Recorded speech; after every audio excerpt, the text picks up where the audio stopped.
Vizag steel ప్లాంట్లో మోగిన సమ్మె siren, యాజమాన్యానికి నోటీసులు ఇచ్చిన కాంట్రాక్ట్ కార్మికుల యూనియన్లు.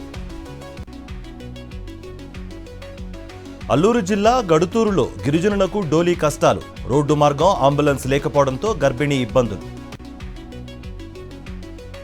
వైఎస్ జగన్ పరామర్శించాకే ప్రభుత్వంలో చలనం, రైతులంటే చంద్రబాబుకు చిత్తశుద్ధి లేదన్న MLC Botsa.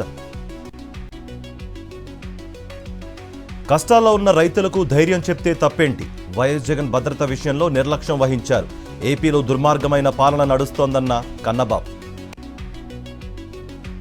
SP కనుసన్నల్లోనే phone tapping జరుగుతోంది, కార్యకర్తల నెంబర్లు కలెక్ట్ చేస్తున్నారు, బెదిరింపులకు భయపడబోమన్న మాజీ మంత్రి పేర్ని నాని. ఎంబీబీఎస్ సీటు విషయంలో ఏపీ హైకోర్టు సంచలన తీర్పు, ఎన్టీఆర్ వర్సిటీ తీరుపై ఆగ్రహం వ్యక్తం చేసిన న్యాయస్థానం రేవూరి వెంకట అశ్రితకు 7 లక్షల పరిహారం చెల్లించాలని ఆదేశం. అంజనీ కుమార్, అభిలాష బిస్త్, అభిషేక్ మహంతీలను వెంటనే రిలీవ్ చేయాలి, ఏపీ క్యాడర్లో రిపోర్ట్ చేయాలని కేంద్ర హోంశాఖ ఆదేశం. శ్రీనివాస మంగాపురంలో వెంకటేశ్వర స్వామి బ్రహ్మోత్సవాలు, తుమ్మలగుంట నుంచి శోభాయాత్రగా పట్టు వస్త్రాలు తీసుకొచ్చిన చెవిరెడ్డి.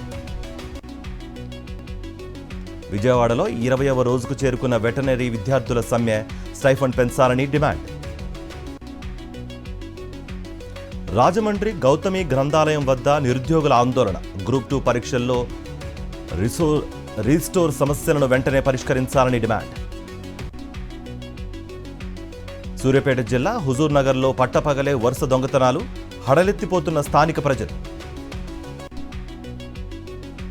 మహాకుంభమేళాకు నిత్యం యాత్రికుల వరద, త్రివేణి సంగమంలో పుణ్యస్నానాలు ఆచరించి ప్రత్యేక పూజలు.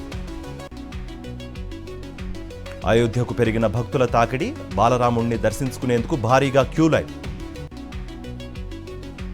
కొత్త ప్రభుత్వం ఏర్పడి కొన్ని గంటలే అవుతోంది, అప్పుడే విమర్శలు చేయడం తగదన్న ఢిల్లీ సీఎం రేఖా గుప్తా. సౌత్ ఆఫ్రికాలో భారత్, చైనా విదేశాంగ మంత్రుల భేటీ, మానస్ సరోవర్ యాత్రపై నేతల మధ్య చర్చ. ఛాంపియన్స్ ట్రోఫీలో ఇవాళ ఆసీస్ ఇంగ్లాండ్ పోరు, మధ్యాహ్నం 2:30కు లాహోర్ వేదికగా మ్యాచ్. ఛాంపియన్స్ ట్రోఫీలో తలపడనున్న దాయాదులు, దుబాయ్ అంతర్జాతీయ క్రికెట్ స్టేడియంలో రేపు భారత్ పాక్ మ్యాచ్.